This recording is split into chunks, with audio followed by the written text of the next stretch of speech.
नमस्कार। आज हम एक ऐसी चुनौती पर बात करने वाले हैं जो सच बताऊं तो हम सबकी जिंदगी का हिस्सा है। क्या कभी ध्यान दिया है कि हमारा दिमाग कितनी ही बार बीते हुए कल में अटका रह जाता है। हम पुरानी बातों के हिसाब से आज के फैसले लेते हैं और यही हम सबसे बड़ी चूक कर देखते हैं। आज हम आरजे कार्तिक की सुनाई एक बड़ी ही दिलचस्प और गहरी कहानी का विश्लेषण करेंगे। ये कहानी हमें सिखाएगी कि खुद को इस अतीत के जाल से बाहर कैसे निकाला जाए। तो बिना किसी देरी के चलिए शुरू करते हैं और देखते हैं कि इस कहानी में हमारे लिए क्या सबक छिपा है। इस पूरे विश्लेषण का जो सबसे बड़ा निष्कर्ष है ना, वो इस एक लाइन में छिपा है कि अगर हम अतीत में अटके रहेंगे तो जिंदगी के इम्तिहान में पक्का फेल होंगे। जरा सोच कर देखिए, हम दिन भर में कितनी बार अपनी पुरानी बातचीत को दिमाग में दोहराते रहते हैं। मुझे ना उस वक्त ये बोलना चाहिए था, या अब अगर उसने ऐसा कहा तो मैं ये जवाब दूंगा। ये जो पुरानी बातों के आधार पर भविष्य की स्क्रिप्ट लिखने की हमारी आदत है, ये हमें वर्तमान से बिल्कुल काट देती है। और हकीकत ये है कि जिंदगी तो हर पल बदल रही है। तो ये कहानी शुरू होती है दो आश्रमों से। ये दोनों आश्रम बिल्कुल आमने सामने स्थित थे। अब यहाँ एक छोटी सी बात है, इन दोनों आश्रमों के जो गुरु थे उनके बीच कोई सामान्य प्रतिस्पर्धा नहीं थी, बल्कि एक बहुत ही गहरी और कड़वी दुश्मनी थी। जो बात कभी सिर्फ एक बौद्धिक चर्चा से शुरू हुई थी, वो अब एक दूसरे को नीचा दिखाने की होड़ बन चुकी थी।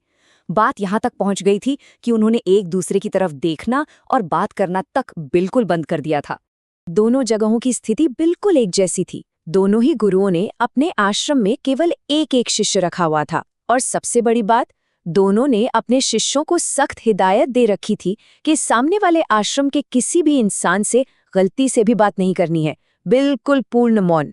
अब सोचिए, अहंकार तो गुरुओं का था, पर उसमें फंस गए बेचारे शिष्य। वे अक्सर सोचते थे कि आखिर उन्हें बात करने से क्यों रोका जा रहा है। उनके मन में कोई दुश्मनी नहीं थी, बल्कि एक मासूम सी जिज्ञासा थी।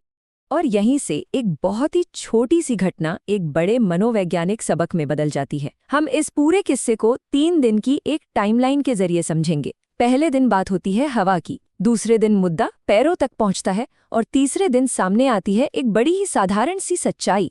ये 3 दिन का घटनाक्रम हमारे लिए एक बेहतरीन केस स्टडी है, जो बताएगी कि इंसानी दिमाग कैसे काम करता है। चलिए पहले दिन पे चलते हैं। जो पहले आश्रम का शिष्य था, वो थोड़ा अकेलापन महसूस करता था। उसे अपने गुरु की गहरी और आध्यात्मिक बातें कुछ खास समझ नहीं आती थीं। उसे लगता था कि उसका मानसिक स्तर अभी उतना ऊंचा नहीं हुआ है। एक शाम जब वो सब्जी खरीदने के लिए गांव की तरफ जा रहा था, तो उसने देखा कि सामने वाले आश्रम का शिष्य भी उसी रास्ते पर चल रहा है। अब उससे रहा नहीं गया। उसे लगा कि चलो बातचीत करके एक दोस्ती बना लिया जाए। और उस अकेलेपन को दूर करने के लिए उसने मौन का नियम तोड़ दिया। उसने सामने वाले शिष्य को रोका और एक बड़ा ही सीधा, सरल और मासूम सा सवाल पूछा, भाई कहाँ जा रहे हो? ये कोई दर्शन शास्त्र का सवाल नहीं था। ये बस बातचीत शुरू करने का एक सामान्य तरीका था। उसे उम्मीद थी कि सामने से भी कोई सीधा साधा ही जवाब आएगा। लेकिन यहाँ जो जवाब मिला ना, वो एकदम होश उड़ा देने वाला था। दूसरे शिष्य ने एक बहुत ही गहरा और दार्शनिक उत्तर दिया। उसने कहा कि वो कहीं नहीं जा रहा है, बल्कि परमात्मा उसे जहां ले जा रहा है वो वहीं जा रहा है। मैं तो एक सूखा पत्ता हूं जो हवा के साथ बह रहा है। अब ये सुनकर पहला शिष्य तो पूरी तरह से सन्न रह गया। उसके पास बोलने के लिए एक शब्द नहीं बचा। बातचीत वहीं खत्म हो गई। पहला शिष्य बेचारा चुपचाप वापस आश्रम आ गया। उसे पता था कि दूसरा शिष्य भी सब्जी लेने ही जा रहा था, लेकिन इस भारी भरकम जवाब के आगे वो कुछ बोल ही नहीं पाया। उसने आकर अपने गुरुजी को पूरी बात बताई। अब यहाँ गुरुजी ने इसे अपने अहंकार पर ले लिया। उन्होंने इसे एक प्रतियोगिता बना दिया। उन्होंने अपने शिष्य को अगले दिन के लिए एक तर्क तैयार करके दिया। कल फिर जाना, और जब वो कहे कि हवा के साथ बह रहा हूं, तो उससे पूछना कि अगर हवा नहीं चल रही हो तो क्या होगा। तब उसकी बोलती बंद हो जाएगी। गुरुजी ने कल की घटना के आधार पर कल के लिए जवाब तैयार कर लिया। अगला दिन आता है। पहला शिष्य पूरे आत्मविश्वास के साथ तैयार था। उसके पास गुरुजी का दिया हुआ एक अचूक तर्क था। वो जाकर उसी जगह खड़ा हो गया और सामने वाले शिष्य का बेसब्री से इंतजार करने लगा। उसे पूरा विश्वास था कि आज तो वो इस बहस में पक्का जीतेगा। दूसरा शिष्य जैसे ही आया, इसने फिर वही सवाल पूछा, और भाई कहाँ जा रहे हो? इसे पूरी उम्मीद थी कि जवाब में फिर से हवा और पत्ते वाली बात होगी और ये अपना रटा रटाया तर्क सामने रख देगा। पर यहाँ सब कुछ बदल गया। दूसरे शिष्य ने हवा या परमात्मा का नाम ही नहीं लिया। उसने बस इतना कहा, मैं वहां जा रहा हूं जहां मेरे पैर मुझे ले जा रहे हैं। पहले शिष्य का सारा तैयार किया हुआ तर्क पल भर में बेकार हो गया। वो फिर से निरुत्तर होकर लौट आया। आश्रम आकर उसने गुरुजी को बताया कि आज तो उसने हवा की बात ही नहीं की। गुरुजी का अहंकार अब और भड़क गया। उन्होंने अपनी जिद नहीं छोड़ी। उन्होंने फिर से पिछले दिन के डेटा का विश्लेषण किया और एक नया तर्क गढ़ लिया। बोले, कल फिर जाना और पूछना कि अगर तुम्हारे पैर ही नहीं होते तो तुम कहाँ जाते। ध्यान दीजिए यहाँ क्या हो रहा है। गुरुजी कैसे लगातार पुराने पैटर्न को पकड़कर नई रणनीतियां बना रहे हैं। अब आता है तीसरा दिन। तनाव काफी बढ़ चुका था। कम से कम पहले आश्रम के गुरु और शिष्य के लिए तो ये जीत हार का बहुत बड़ा मसला बन चुका था। पहला शिष्य आज नया रटा हुआ सवाल लेकर रास्ते में फिर से खड़ा हो गया। वो अपने दिमाग में लगातार उस बहस का पूर्वाभ्यास कर रहा था। दूसरे शिष्य के आते ही इसने फिर वही सवाल दागा, और इस बार जो जवाब मिला ना, वो किसी दर्शन या तर्क से कोसों दूर था। दूसरे शिष्य ने बिल्कुल सादगी से बोला, मैं गांव जा रहा हूं सब्जी खरीदने के लिए। इस बार ना हवा थी, ना पत्ते थे, ना पैरों की कोई बात थी। एकदम सीधी और साधारण सच्चाई। ये सच में एक कॉमेडी फिल्म के दृश्य जैसा है, जहां हम देखते हैं कि अहंकार और पुरानी सोच के कारण एक बहुत ही सामान्य सी बात को कितना उलझा दिया गया था।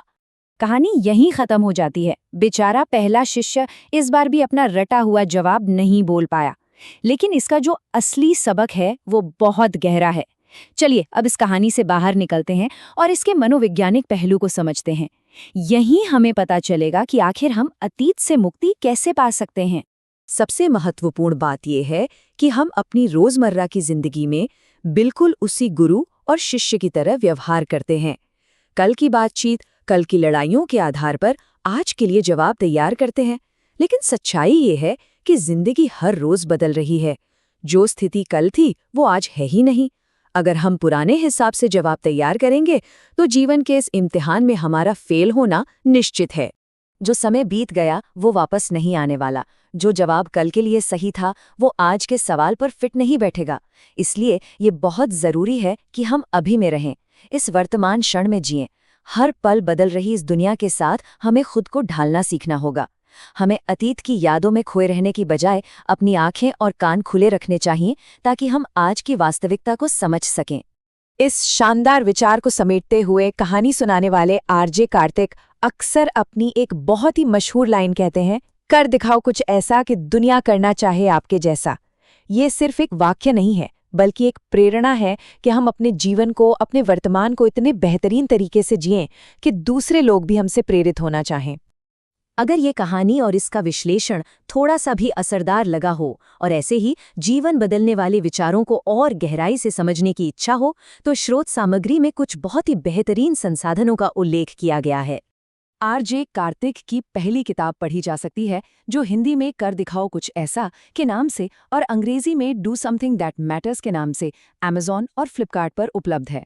इसके अलावा जो लोग इस तरह के विषयों पर ऑनलाइन कोर्सेज के माध्यम से और अधिक सीखना चाहते हैं, वे rjkartik.in वेबसाइट पर भी जाकर देख सकते हैं।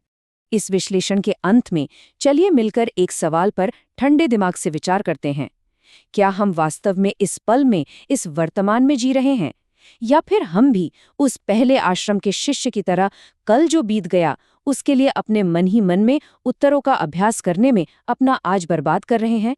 इस सवाल का ईमानदारी से दिया गया जवाब जिंदगी को देखने का नजरिया बदल सकता है। आज के इस विश्लेषण से जुड़ने के लिए बहुत बहुत धन्यवाद। मिलते हैं अगली प्रस्तुति में।